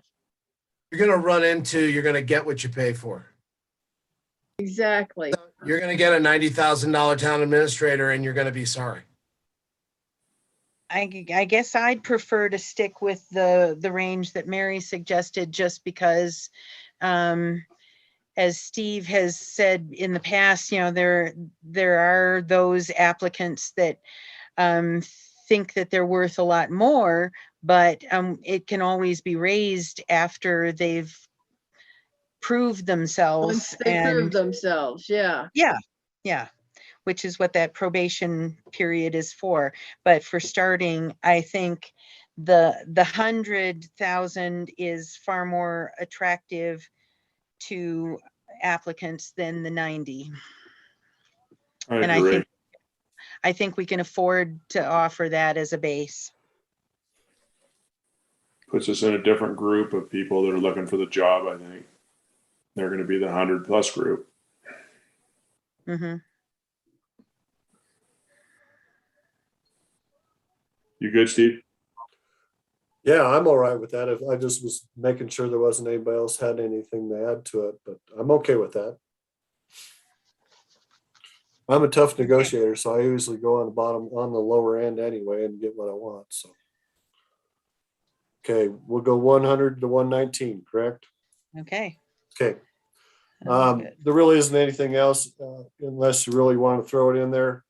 I guess if you were considering a housing allowance, we may want to put that in there. I don't know that you're in a position to do I wouldn't want to offer up an automobile allowance. I just don't like that. I've seen too many managers abuse that. What's your thought about housing allowances? I know a lot of the mountain towns are having to do that. A lot of communities are having to do that. I have never added a housing allowance in any place I've been in Colorado. And so I don't know what your thoughts are with it. Play it by ear, I think. See what the candidates, I don't know if it becomes a bone of contention. Maybe we can look at it or something. I know in both South Fork and Paonia, the respective governing bodies wanted the administrators to live inside the town limits. And when they realized that they couldn't find, number one, couldn't find anything, and number two, couldn't afford anything, especially like in South Fork, we put a certain distance boundary, and we did the same thing in Elizabeth, although BJ ended up living inside Elizabeth. But I think a lot of people are understanding that rather than throwing this housing allowance, which might be discretionary and may be expensive, that they're just being more liberal with regard to where they want the candidates to live. And obviously you don't want them coming in out of Golden every day or anything like that. But, a lot of times you look to say, well, kind of within 10 miles or something like that. So if you don't want to put anything in, that's fine. And like I say, I wouldn't set any number on moving expenses or anything. So I think unless anybody else sees something that I'm not saying, you've given me what I needed with regard to the salary range. Yes, ma'am. Anywhere in county is going to be about the same. We're short of housing everywhere. Yeah, you are. But I'm not sure where you're going to go within a reasonable distance. And the community's paying for these people. They're paying tax dollars for them. And so I always impress on Pony that, being part of a community as an administrator, I'm a terrible example because I'm the interim, so I'm not even from here. But I really do think it's incumbent on an administrator to be involved in the community. And you can't do that if you're driving up from Denver every day. Sorry. I agree with you about being part of the community. However, like our fire authority right now, most of their hands-on guys live elsewhere, about half of them. I know. I know. I know. Okay. So I think on that issue, I've probably got everything I need, Lynette. Okay, very good. All right. Anything from the board further before we move on? Okay. Staff items. Let's continue our discussion on the 22nd Street Bridge. Yeah, we did. We went out and tried to get a little more information, and we'll see if Jed can bring it up. So we do have the resume of the gentleman that be the supervisor on the project. He does have previous bridge project management experience, 2 years of experience constructing a bridge in Aspen area, I believe. And then we do have a dossier for Buckley But we didn't necessarily get to do particular reference checks. They just referenced those particular projects that they've done in the past. I know that Selectman Jennings had an opportunity to not only meet with Scott and discuss the project a little bit more in depth, and they had a chance to meet Pete.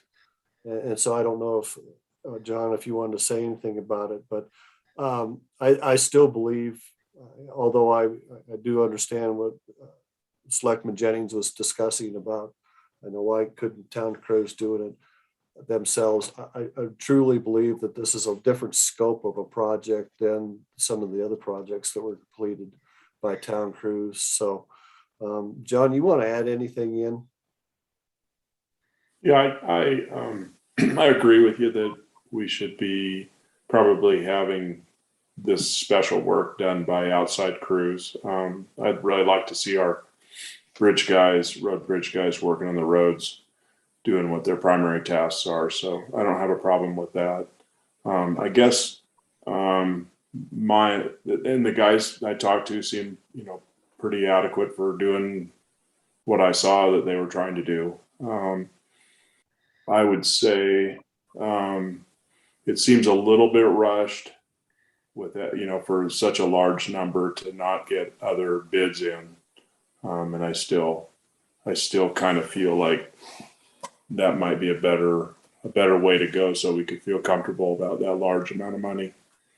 Yeah, and I'm not going to disagree with you. And I think if you remember back, the only reason that I was suggesting that the need to rush was to get it done this winter instead of having to move that product off the site and move it back.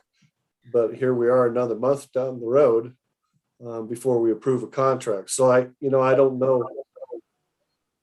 That's up for you guys to call, because you have to make this decision. I can make a recommendation, but you guys are the ones that would have to make the decision to not bid this, because according to your own purchasing policy, everything over $25,000 should have competitive bids. So I defer to your judgment. Like I say, I'm not bending away from what my original opinion is, but we were also looking at a project that was guaranteed going to be done by the end of December, and now we're probably closer to the end of January. So I don't know. I'll defer to you guys' judgment. I can sure put together an RFP that we could use to circulate around and try to get competitive bids. And we probably would be making that selection sometime in February. So you'd be a project that wouldn't probably be done until the end of March. So, you maybe defeated your timing, but it's up to you guys. Just, I guess my final thing is, it just seems like it's a little bit inflated, the bid that we're looking at. Well, you have to remember there was, I believe, off the top of my head, and I don't have it in front of me, there was $10,000 of contingency for that. It was $79,000, $10,000 was contingency. We had $9,000 for a crane, and Kevin admitted, Mr. Buckley admitted the fact that he wanted to make sure that his labor numbers were high enough, but that if there was a significant decrease in the amount of labor that went into it, the city would be the benefit of that, and not the contractor. So that would lower those costs down. But you're still, even if you got rid of the $10,000, you're still at $69,000. So it's not an insignificant thing, that's for sure. Sure. Just for my own edification, if you put together an RFP to go out for other bids, so why is the timeline, why would that take our timeline to February? Well, because I'd have to probably advertise it out. I'd have to figure out contractors, give them a month to be able to prep their bid, do the review, and also the review of the bids, and the contractors determine the eligibility for the project, and then come back to the Board of Selectmen with a contractor to have you award it and award the contract. So, probably sometime, we've got Christmas coming up, so I'm not quite sure anybody's going to be that ambitious about bidding through the holidays. So you may not get a chance to see a bid award until the end of January, and then, 30 to 45 days for mobilization and completion of construction. These guys are in Hot Springs, but if you're bringing somebody up from Denver, don't know how to fit in their schedule. Yeah.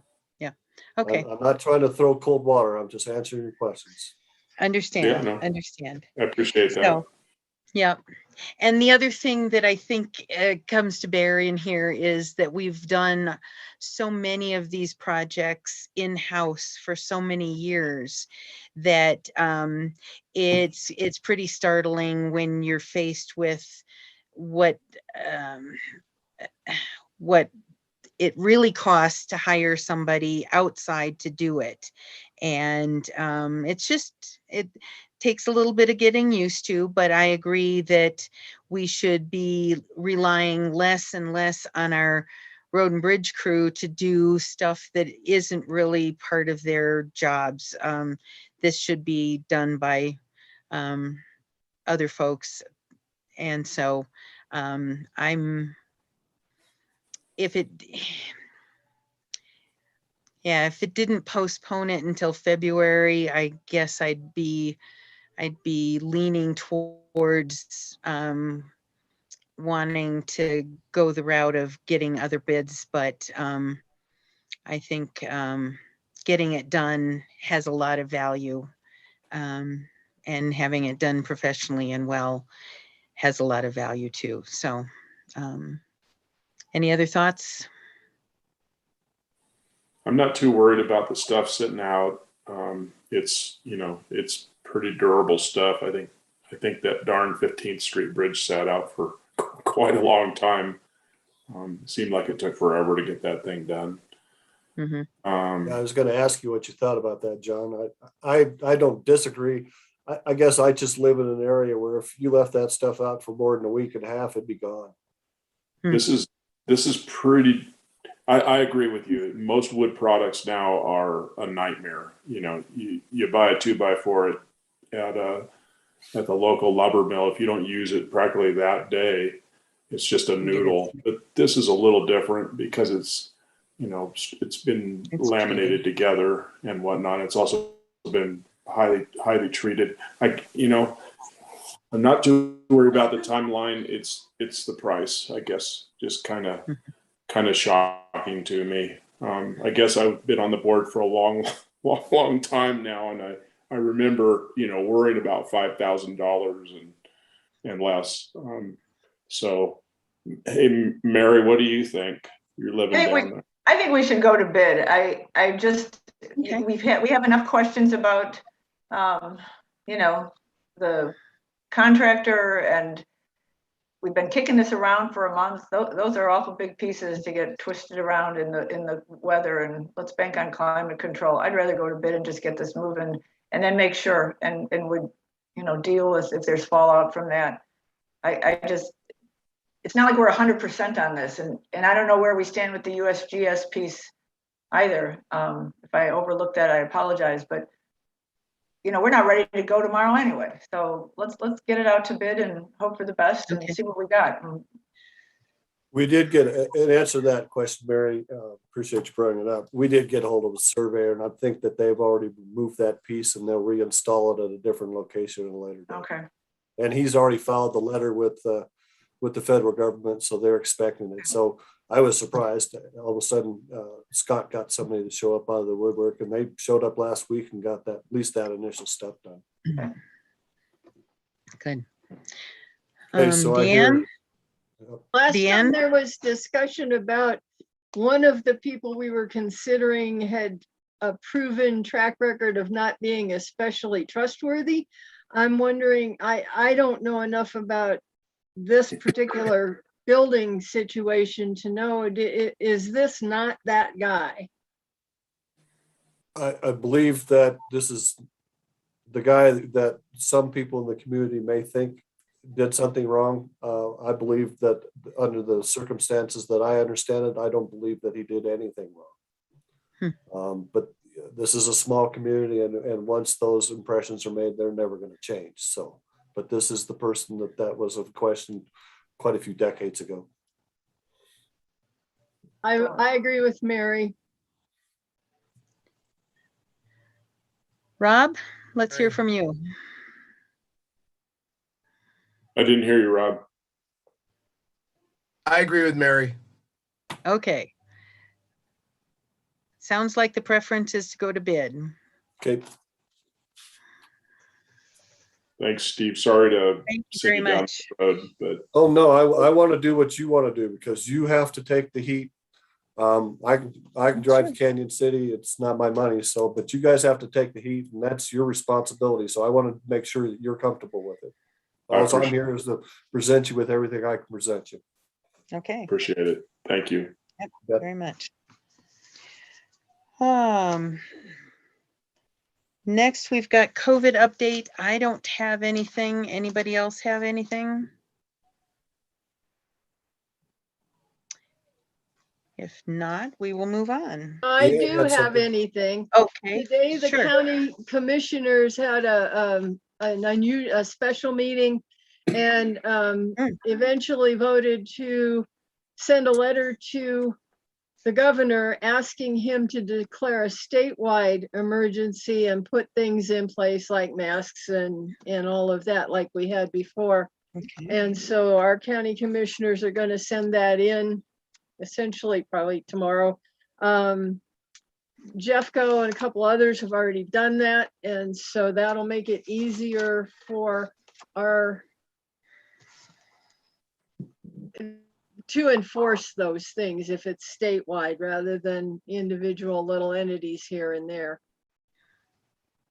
I Okay. also have a I couple, put money on the governor will not do a statewide mandate. Anybody want to take a bet?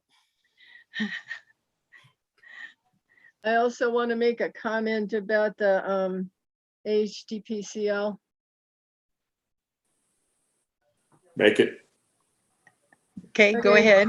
There was a meeting last Wednesday and there was a kind of a kerfluffle came up because the fire district, fire authority wants to do some thinning and creating of breaks by using existing trails and the likes, basically just widening them out. And they hadn't yet contacted the HDPLC. Cindy Neely, Frank Young, and Greg Jarvis went with Jeremy Jones up there on Sunday, toured the area. Jeremy Jones is going to provide a plan, writing in the next week or so.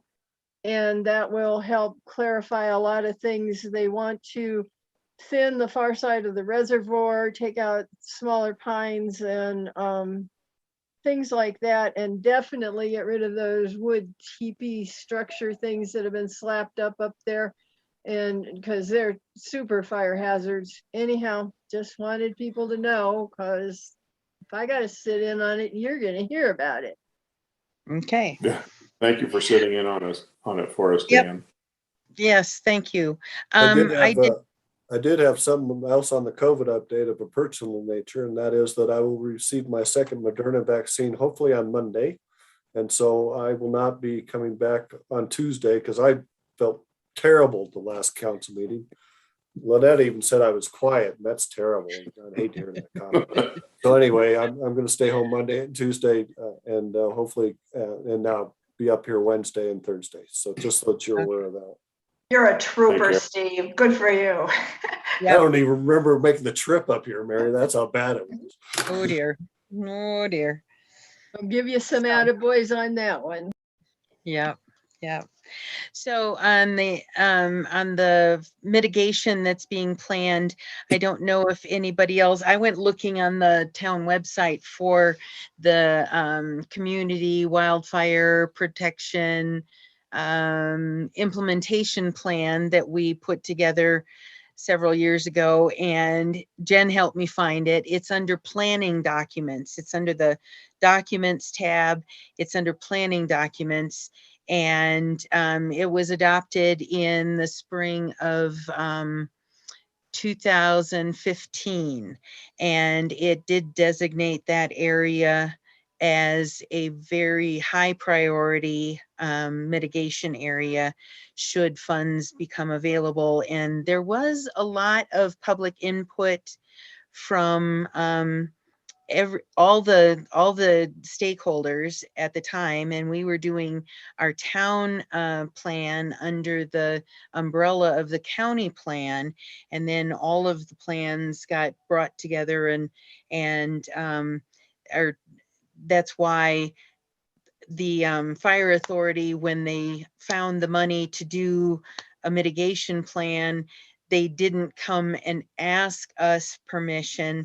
They went to the plan and said, what's a good place to do it? Aha, Georgetown's watershed. And that's why it was chosen, I'm sure. And unfortunately, they did not think to notify all of the underlying owners of properties up there. So I think I hope they've figured out that that's advisable to bring everybody in on the ground floor when you're sending in your grant application. Get everybody on board from the first get-go, not bring them in at the end. So okay, did you have anything more on the HDPLC meeting, Dan? It was really nice to meet all those folks. I feel totally unhealthy and out of shape, but other than that, it's great, you know.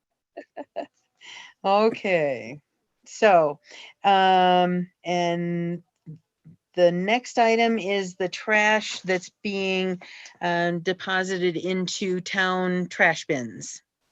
Yeah, we talked at the last meeting, I think, with regard to this issue, and we tabled it because I think Randy and I wanted to talk a little bit more with Scott to try to see if there was an identifiable area that we needed to concentrate on, or you know, is it more globally within the town limits? And I think with Scott and Kevin and Randy can jump in if he wants. We really felt that it was an issue throughout the community of, you know, and it's not just coming and using the trash cans. It's people that could be otherwise paying for trash within the town of Georgetown that's using Georgetown's trash receptacles.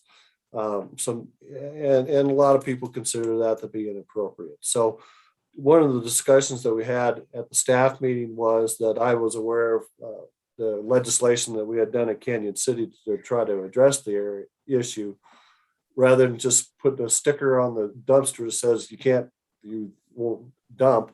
Do a specific citation to indicate some enforceability. So I did pull that language up. Randy's seen it and thought it looked good. I actually sent it to Jerry to review to determine whether he thought it was going to be good. And the litmus test is always what the municipal attorneys decide if they ever get a case. And so I'll let Jerry speak to what he thinks about the legality of it. You know, I've used it in other communities. We posted it prominently on all the park entrances, specifically citing that particular portion of the municipal code.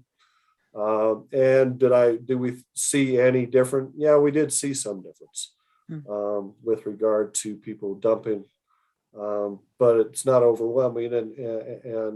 But you got to start somewhere. So, Jerry, you want to talk about what you saw today?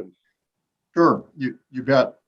And Steve's right that the ultimate test is when you have a citation gets into municipal court. You know, the prosecutor's comfortable with it, the way the particular ticket's written up, and do you get a conviction out of the judge? And you know, all you can do is find out, and sometimes you end up deciding that you need to tweak your ordinance a little bit based upon what you learned in that case, and that's not a bad thing. That's how you make codes better.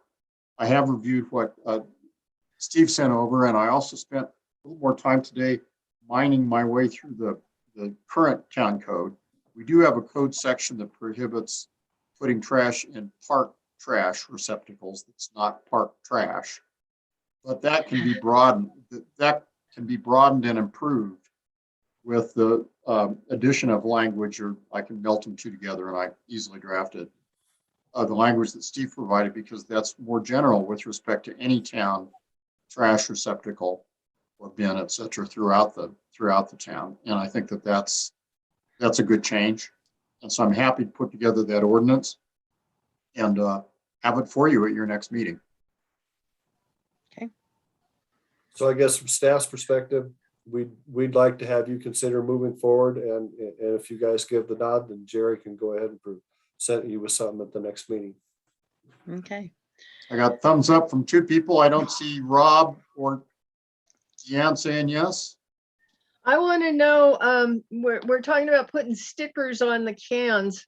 How can we do this so it doesn't make the historic district look junky? I don't want stickers all over the place. I'm not happy with the looks of the bear-proof cans in the historic district. I'm not sure that they're necessarily, and Randy could correct me if I'm wrong, I'm not necessarily sure that he's looking at putting stickers on those particular trash cans. But Randy, what do you think? I think they are. I think, Oh, well, are they? Okay, those are where most of the problems are happening. okay. I think I they'll thought it was be in a different section. discreet enough stickers to not be any more unsightly than a trash can by itself is. I'd make a glib remark about find somebody different than our banner provider to make them, but we just get them and not make them oversized, but still viewable. I don't Okay. think that's going to be making them any more unsightly than a trash can by itself is. Are you thinking it should say just like no household trash, or are you talking putting the whole ordinance on, or what are we talking about? We don't have that dialed in completely yet. It'll probably be about 3 or 4 lines, maybe 5. Yeah, Let's look at the ordinance first and then we Yeah. can talk about stickers. yeah. Mhm. Yeah, that's the Put right the cart order. before the horse. That's the right order of events. I'll have the Okay. ordinance for you next meeting. Thanks, Awesome. Jerry. Thank you. All right. Any other comments on the trash problem? I think considering it's an increasing problem, I think it's needs to be dealt with. It's not going to just go away. So, anything else before we say goodnight? I might bring one subject up. Okay. I think everybody saw that we went along with the countywide fire ban, Yes. and perfect timing. Tree lighting is coming up. Christmas market is coming up. We've gone several years now without having our fires for those events. So just keeping that in mind and see if anybody had any input or wanted to complain about that immediately.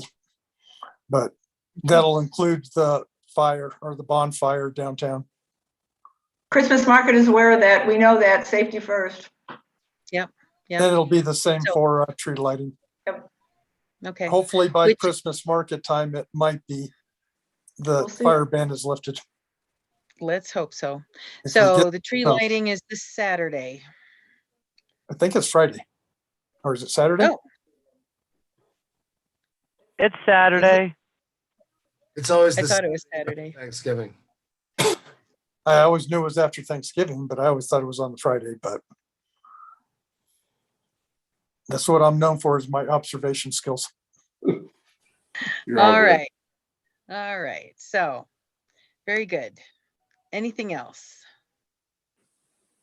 Happy Thanksgiving. I move to adjourn. I second. Happy Okay. Thanksgiving. I Yeah. agree with you. You agree, concur. It's been moved and seconded to adjourn. All in favor say aye. Aye. Okay, meeting adjourns at 7:58 PM. And happy Thanksgiving to all. Thank you so much, Happy everybody. Thanksgiving. Happy Thanksgiving. Happy Thanksgiving. See you guys.